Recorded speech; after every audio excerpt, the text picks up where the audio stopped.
Bonjour à tous et soyez bénis au nom de Jésus-Christ. Je suis l'apôtre Junior, votre humble serviteur qui est là ce matin pour partager la parole de Dieu avec vous.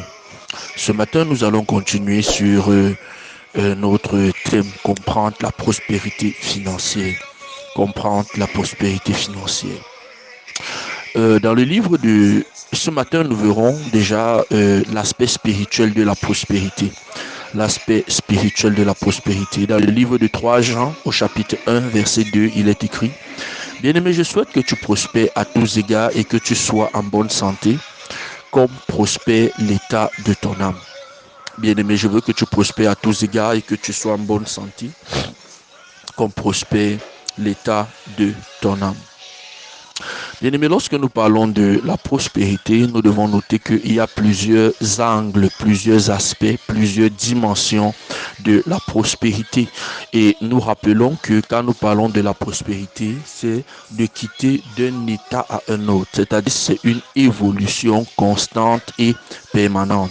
Et dans cette évolution, il y a l'aspect spirituel, il y a l'aspect organisationnel et il y a l'aspect physique de la prospérité. Si nous prenons par exemple l'aspect spirituel de la prospérité, la Bible dit: je souhaite que tu prospères à tous égards comme prospère l'état de ton âme.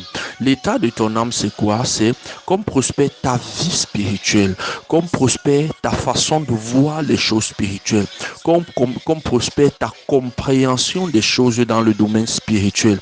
Donc il faudrait noter que, aussi vrai que quand nous parlons de la prospérité, nous sommes beaucoup plus regardants sur le volet matériel, sur le volet financier, sur le volet externe, mais en fait la source est spirituelle, donc nous devons donc rechercher l'aspect spirituel de la prospérité. Souvenons-nous que ici dans ce passage, on est en train de parler divers angles. On est en train de parler de divers angles. Et parmi les angles dont on est en train de parler, premièrement, on est en train de parler de ce que tu prospères à tous égards, c'est-à-dire devant tout le monde, dans toute considération. C'est-à-dire que tout le monde, que ce soit visible par tous. Je veux attirer ici, on ne prospère pas pour se faire voir, mais lorsqu'on prospère, il y a à un niveau de gloire, on ne peut plus se cacher. Il faut toujours noter cela. Tout ce qu'on fait, le but n'est pas de se faire voir. Mais la réalité, c'est que lorsque la lumière est tellement rayonnante, à un moment donné, on ne peut plus se cacher. C'est un peu comme la Bible dit, par exemple, que votre lumière luise devant les hommes, afin qu'ils voient vos bonnes œuvres. Mais la Bible nous dit par ailleurs, n'est-ce pas, que nous ne devons pas faire des choses pour nous faire voir par les hommes. C'est-à-dire, nous ne faisons pas des choses le but n'est pas de se voir, mais la réalité c'est que lorsque la lumière de Dieu, les gens vont nous voir. Là, il faut remettre les choses en place. Maintenant, si nous revenons dans ce passage, n'est-ce pas, comme nous étions en train de le dire, en fait, nous devons croître à tous égards. Nous devons prospérer à tous égards et nous devons être en bonne santé. Ça veut donc dire que le plan de Dieu est que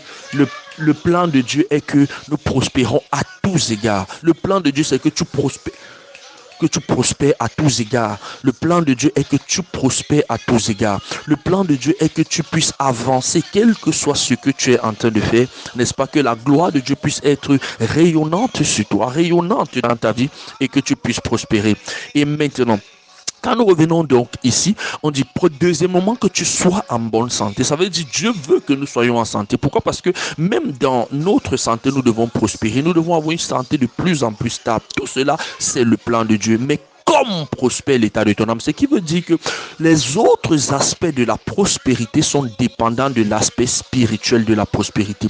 Vous savez, le plus souvent, lorsqu'on veut évoluer, peut-être ça peut être dans des affaires, ça peut être dans des activités. L'une des choses qui nous vient rapidement en tête, c'est quoi? C'est de directement partir et de commencer avec une activité génératrice de revenus.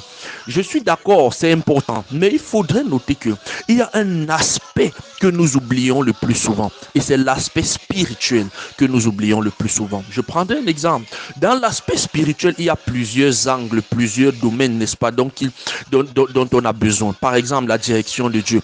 Tu peux être en train de travailler dans un endroit qui n'est réellement pas l'endroit que le ciel a prédestiné pour toi. C'est la raison pour laquelle quand tu seras là-bas, tu seras comme en train de forcer la main. Or, quand tu es dans l'endroit que le ciel a prédestiné pour toi, les choses commencent à couler. Ça c'est l'un des aspects, n'est-ce pas, de la prospérité financière ou alors de l'angle spirituel de la prospérité. Dans un autre angle, n'est-ce pas, ou alors je vais dire, parlant toujours du spirituel, vous allez noter que même lorsque, on dira, c'est le côté spirituel bien sûr, même lorsque vous serez là en train de travailler, n'est-ce pas? Vous avez besoin de grandir dans l'autorité en Christ qui est là. Parce qu'en Christ, il y a toutes les bénédictions de Dieu, n'est-ce pas? Toutes les bénédictions de Dieu sont cachées en Christ. Ça veut dire, lorsque vous grandissez en Christ, votre autorité grandit. Vous grandissez dans tous les autres aspects, dans toutes les autres sphères. Ce qui fait que l'autorité de domination devient votre partage. Et quand l'autorité de domination devient ton partage, en ce moment, ça devient comme tu t'imposes dans l'environnement dans lequel tu te trouves. Or, beaucoup de problèmes que nous avons, que nous subissons, viennent de l'aspect spirituel. Et lorsque tu commences à dominer, à t'imposer dans le domaine spirituel, ça fait que même dans les finances, tu t'imposes. C'est la raison pour laquelle vous vous rendez compte que dans le monde, beaucoup de personnes vont parfois chez les marabouts dans des sciences occultes afin de progresser spirituellement, je veux dire financièrement.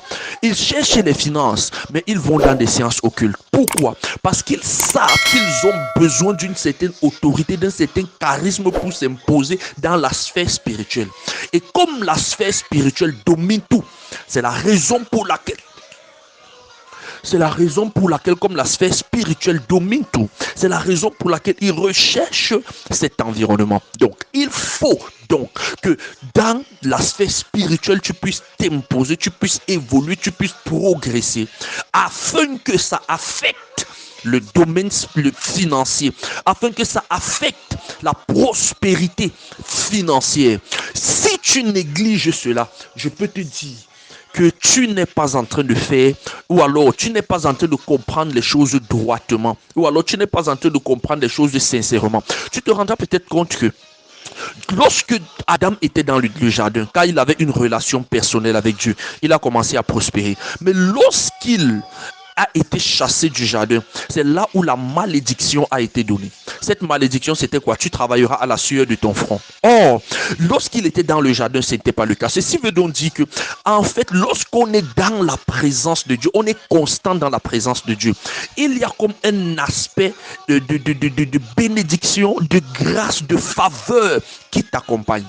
Et si donc, tu n'es plus dans la présence de Dieu, tu te rendras compte que les choses peuvent un peu devenir dures, un peu devenir difficiles. Donc, l'aspect spirituel est très important et il faut réellement le considérer. Je prie que le Seigneur t'accorde la grâce de comprendre ceci et de l'appliquer au nom puissant de Jésus-Christ.